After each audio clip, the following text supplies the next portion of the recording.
হ্যাঁ, আজকে বন্ধুরা আমরা গোল্ড নাম্বার, বাংলায় যাকে বলো তোমরা স্বর্ণ সংখ্যা, গোল্ড নাম্বার কাকে বলে স্যার জানার দরকার আছে। 0.0058 থেকে 0.0053% গোল্ড সলকে বলে প্রমাণ গোল্ড সল। এরূপ 10 সিসি প্রমাণ গোল্ড সল এর মধ্যে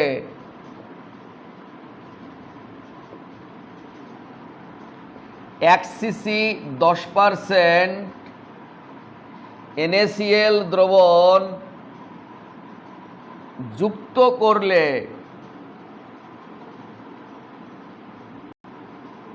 দ্রবণটির বর্ণ লাল ছিল থেকে বেগুনি বা নীল বর্ণ হতে বাধা দিতে যত মিলিগ্রাম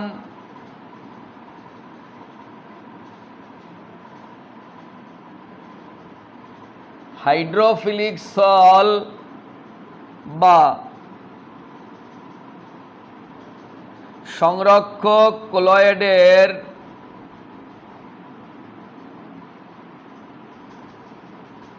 দরকার হয়, মিলিগ্রামের সেই সাংখ্যমানকে বলা হয় ওই দ্রবণের গোল্ড নাম্বার। 0.0058 থেকে 0.0053% গোল্ড সলকে বলা হয় প্রমাণ গোল্ড সল। এরকম 10 সিসি প্রমাণ গোল্ড সলের মধ্যে 1 সিসি 10% NaCl, 1 সিসি NaCl নিতে হবে, সেটার জন্য 10% হয়। দ্রবণ যুক্ত করলে দ্রবণটির বর্ণ ছিল লাল, হয়ে যাবে তখন বেগুনি বা নীল। যাতে না হয়, বাধা দিতে যত মিলিগ্রাম হাইড্রোফিলিক সল বা সংরক্ষক কলয়েডের প্রয়োজন হয়, মিলিগ্রামের সেই সাংখ্যমানকে বলা হয় ওই দ্রবণের গোল্ড নাম্বার বা স্বর্ণ সংখ্যা। তাহলে বাধা দিতে যার 5 মিলিগ্রাম লাগে আর বাধা দিতে যার 10 মিলিগ্রাম লাগে, কার পাওয়ার বেশি? যার 5 মিলিগ্রাম লাগবে। যার কম লাগবে তার পাওয়ার বেশি। 1000 টাকা হতে 1000 টাকার নোটের একটাই দরকার হয়, 500 টাকার নোট হলে দুটো দরকার হয়, 100 টাকার নোট হলে 10 খানা দরকার হয়। কোন নোটের পাওয়ার বেশি? 1000 টাকার নোটের পাওয়ার বেশি, তাই মাত্র একটা দরকার হয়েছে। এই সেন্সেবল ব্যাপারটা কায়দা করবি। এমনই ক্লোরাইডের স্বর্ণ সংখ্যা 2 কথাটির মানে কি? মানে এই 10 সিসি গোল্ড সলের মধ্যে 1 সিসি 10% NaCl দ্রবণ যুক্ত করলে দ্রবণটির বর্ণ লাল থেকে বেগুনি বর্ণ হতে বাধা দিতে 2 মিলিগ্রাম NH4Cl এর প্রয়োজন হয়। যাক, গোল্ড নাম্বার বা স্বর্ণ সংখ্যা সম্বন্ধে এই টাইপেরই কোশ্চেন হতে পারে, আমরা সেগুলো শিখে গেলাম। আচ্ছা, এবার আমরা চলে যাব কলয়েড।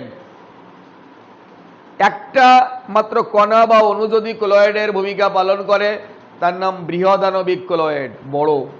তার মানে একটার মানই অতটা বড় হয়।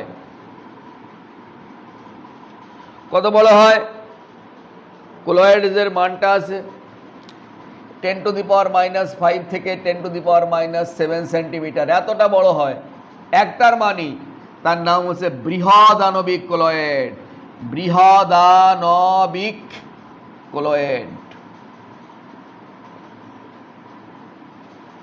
আর বহু অণু সমন্বিত কলয়েড কি? অনেকগুলো অণু একত্রিত হয়ে যখন একটা কলয়েডের ভূমিকা পালন করে তার নাম হলো বহু অণু সমন্বিত কলয়েড। যেমন সালফার সল S8 8খানা লাগে, ফসফরাসের 5টা লাগে, P4 5টা পরমাণু লাগে, সালফারের ক্ষেত্রে 8টা পরমাণু লাগে, এতগুলো লেগে যায়। ভেবে দেখো,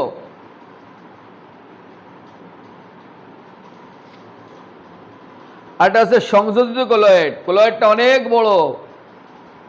যে সমস্ত বৃহৎ যৌগ দীর্ঘ শৃঙ্খল হয়, যে সমস্ত বৃহৎ যৌগ দীর্ঘ শৃঙ্খল হয়, তারা যদি সংযোজিত হয়ে ছোট কলয়েডের আকার নেয়, মানে এই মাপটা করে ফেলে গোল করে নিজেদের মধ্যে, সাপও তো লম্বা হয়, আবার কখনো এক জায়গায় এইভাবে থাকে, পেঁচিয়ে থাকে ছোট করে।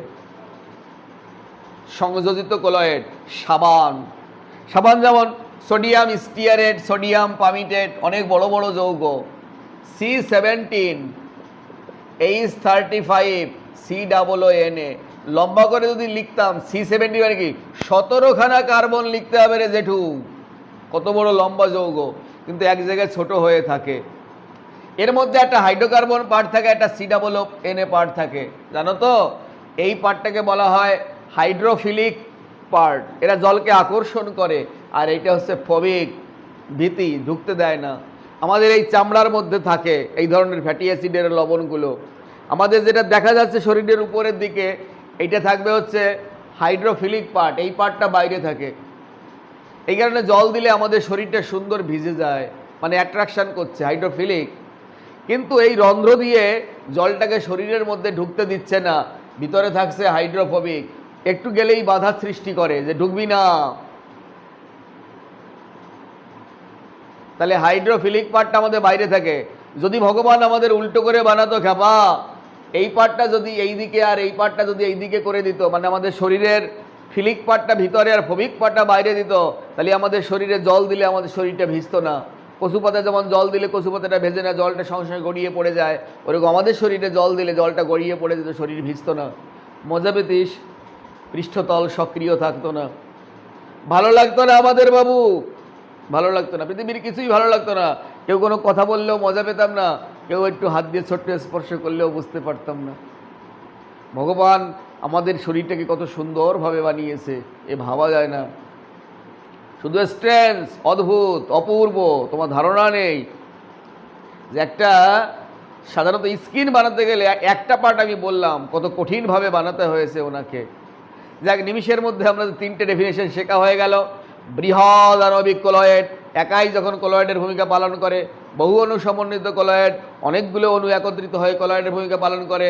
সংযোজিত কলয়েড যখন কোনো দীর্ঘ শৃঙ্খল যৌগ পুঞ্জীভূত বা ঘনীভূত হয়ে এক জায়গায় একটা কলয়েডের আকৃতি নিয়ে ফেলে, তার নাম যেমন সাবান, এই সমস্ত যৌগগুলো। আজকে আমাদের অতি আকাঙ্ক্ষিত শোষণ আর অধিশোষণ, এই জিনিসটা চলে এসছে। শোষণ, শোষণ, অধিশোষণ।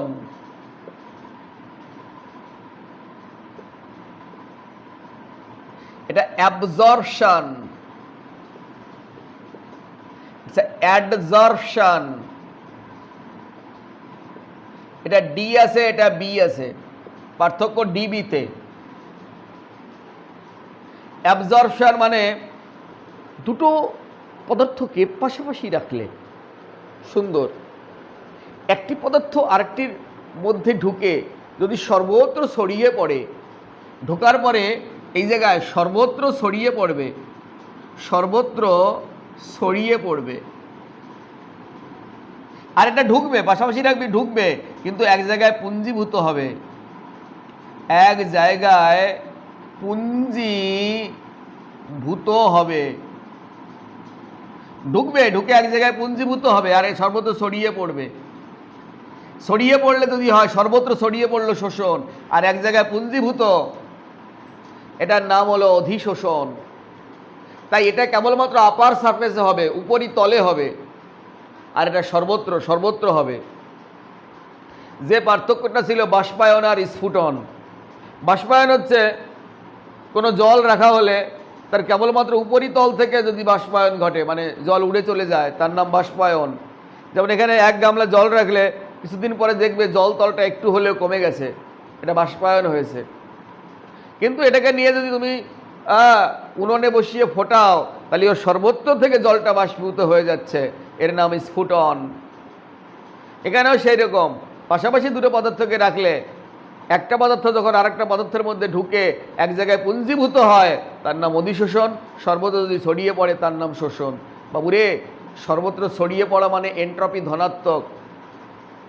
এন্ট্রপি এন্ট্রপি মানেই তো যে ছড়িয়ে ছিটিয়ে পড়বে। ডিগ্রি অফ ফ্রিডম, স্বাধীন, ফ্রিডম বেশি, যে ছড়িয়ে পড়বে তার ফ্রিডম বেশি। তাই এই ক্ষেত্রে এন্ট্রপির মান del S for entropy equal to positive, আর এই ক্ষেত্রে এন্ট্রপির মান নেগেটিভ। পুঞ্জীভূত হয়তো এক জায়গায় পুঞ্জীভূত হলে এন্ট্রপি নেগেটিভ হয়ে যাবে, ঋণাত্মক মান, আর এটা ধনাত্মক মান। শোষণটা সমহারে চলতে থাকবে, একইভাবে হবে, আর এটা এখানে প্রথম বেশি থাকবে, ধীরে ধীরে কমে যাবে, একই হারে চলবে না। তাহলে প্রথমে একটা ডেফিনেশন লিখবি, লেখার পরে বলবি এটা ছড়িয়ে পড়ে পুঞ্জীভূত হয়, আলাদা করে মার্কিং করে রাখবি, এটা পয়েন্ট বানিয়ে দিবি। এটা পৃষ্ঠতলে হয়, এটা এটা সর্বত্র হয়, এটা এন্ট্রপির মান ধনাত্মক, এটা ঋণাত্মক, তারপর তার একটা পয়েন্ট হয়ে গেল। সমহারে ঘটে, আর প্রথমে বেশি থাকে, তারপর ধীরে ধীরে কমে যায়। শোষণ আর অধিশোষণ। এই অধিশোষণ আবার দুই প্রকার, একটা ভৌত অধিশোষণ, একটা রাসায়নিক অধিশোষণ।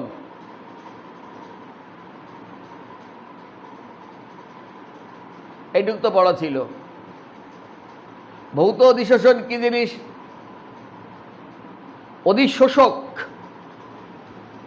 নামটা লিখি আগে।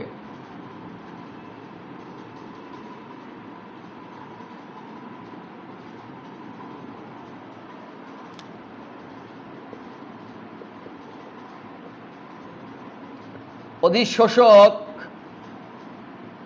আর অধিশোষিত পদার্থ,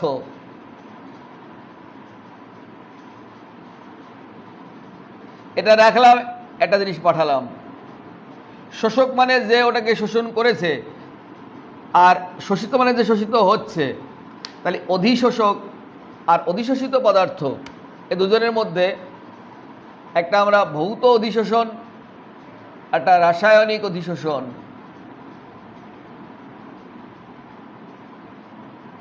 অধিশোষক আর অধিশোষিত পদার্থের মধ্যে দুর্বল ভ্যান্ডারওয়ালস আকর্ষণ বল থাকে ভৌতর বেলায়।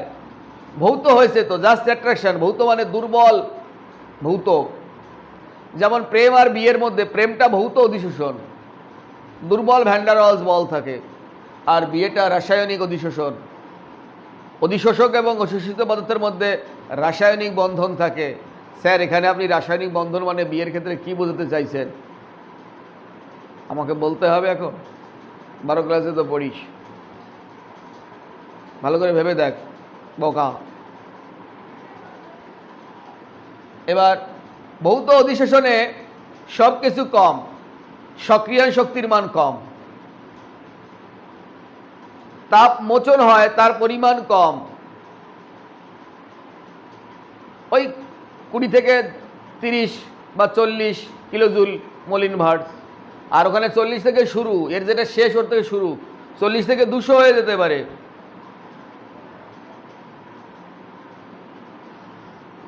এটা কম উষ্ণতায় ঘটবে, বেশি উষ্ণতায় ঘটবে। তাহলে কম উষ্ণতা ভৌত, আচ্ছা। তারপর সক্রিয় শক্তি কম, শক্তি কম ভৌত। তারপরে তাপ মোচন, মোচন তাপ কম ভৌত। 3টে পয়েন্ট, ছোট ছোট 3টে পয়েন্ট।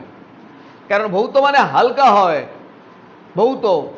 রাসায়নিক মানে বড়, বুঝিস নেই? প্রেমটা ভৌত, তাহলে কম উষ্ণতা ভৌত, সক্রিয় শক্তির মান কম ভৌত, মোচন তাপ কম 20 থেকে 30, আর এর 40 থেকে 200 কিলোজুল মোলিন ভার্টস। এই দুটো পার্থক্যের মধ্যে একটা পার্থক্য সাধারণত আসে আর কি, একটা ভৌত অধিশোষণ, রাসায়নিক অধিশোষণ, আর নাহলে শোষণ অধিশোষণ।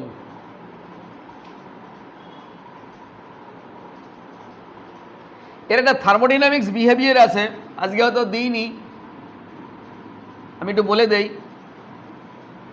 যখন ভৌত অধিশোষণ হয়েছিল তখন বল কি হয়েছিল?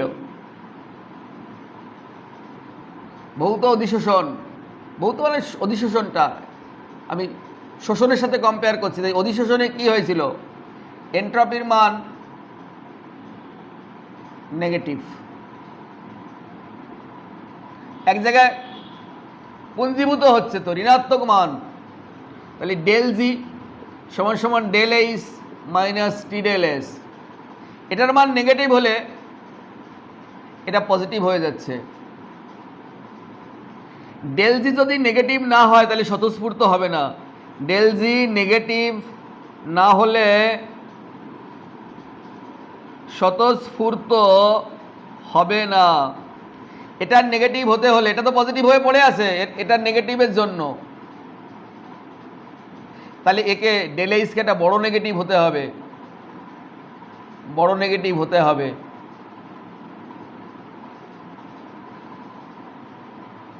এতটা বড় নেগেটিভ হতে হবে যে এই পজিটিভকে সারপ্লাস করেও তার মানটা নেগেটিভ হয়ে যায়, টোটাল মানটা নেগেটিভ হয়ে যায়। আরেকবার বলছি, অধিশোষণের ক্ষেত্রে ডেফিনেশনটা হচ্ছে দুটো পদার্থকে পাশাপাশি রাখলে একটা পদার্থ আর একটার মধ্যে ঢুকে এক জায়গায় পুঞ্জীভূত থাকে, পুঞ্জীভূত থাকার জন্য ডেলেসের মান নেগেটিভ হয়।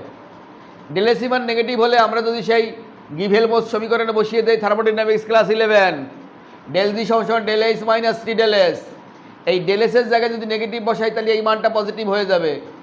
এই মানটা পজিটিভ হয়ে গেলে ডেল জির মান নেগেটিভ হতে হলে ডেল এইচের মান এত বড় অঙ্কের নেগেটিভ হতে হবে যে কে সারপ্লাস করে যায়, ফলে ডেল জির মান নেগেটিভ হতে হবে, নেগেটিভ হয়ে যাবে, তখনই সিস্টেমটি স্বতঃস্ফূর্ত হবে আর অধিশোষণ স্বতঃস্ফূর্ত হবে, তা না হলে অধিশোষণ স্বতঃস্ফূর্ত হবে না। আর নিশ্চয়ই অধিশোষণ ঘটে, স্বতঃস্ফূর্তভাবেই ঘটে, তার জন্য ডেল এইচের মান নেগেটিভ। তার মানে একটা লাইন আমরা পেয়ে গেলাম, এটা আসে মাঝে মাঝে, যে অধিশোষণের বেলায়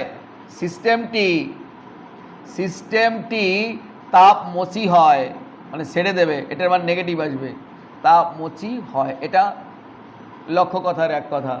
অধিশোষণের বেলায় সিস্টেমটি তাপমোচী হয়ে যায়।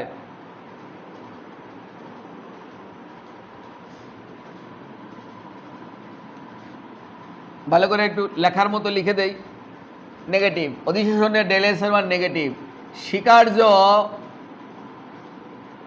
ডেল জি সমান সমান ডেল এইচ মাইনাস টি ডেল এস, বা ডেল জি সমান সমান ডেল এইচ মাইনাস টি নেগেটিভ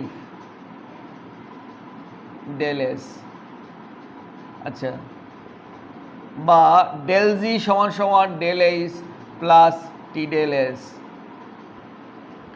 ডেল জি কে নেগেটিভ হতে হলে ডেল এইচকে একটি বড় নেগেটিভ হতে হবে, তাহলে স্বতঃস্ফূর্ত হবে, স্বতঃস্ফূর্ত হবে। অর্থাৎ অধিশোষণ একটি তাপমোচী ক্রিয়া বা ঘটনা।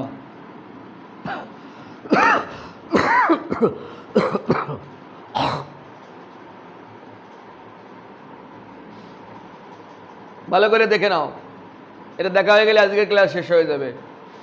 আমরা আবার প্রথম থেকে বললাম কি কি শিখেছি। আজকের ক্লাসে গোল্ড নাম্বার শিখেছি, বৃহদাণবিক কলয়েড শিখেছি, সংযোজিত কলয়েড শিখেছি, বহু অনুসমন্বিত কলয়েড শিখেছি। এই সংযোজিত কলয়েডের মধ্যে কোনটা হাইড্রোফিলিক পার্ট, কোনটা হাইড্রোফোবিক পার্ট চিনেছি। আমাদের শরীরে চামড়ার উপরে কোনটা থাকে, চামড়ার নিচে কোনটা থাকে শিখেছি। আমরা অধিশোষণ শিখেছি, আমরা শোষণ শিখেছি, শোষণ আর অধিশোষণের পার্থক্য শিখেছি।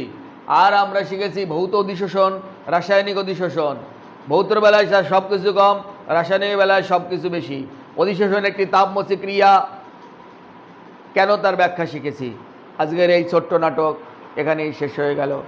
পরের দিন হয়তো এই লেখাটা পৌঁছে যাবে তোমাদের কাছে।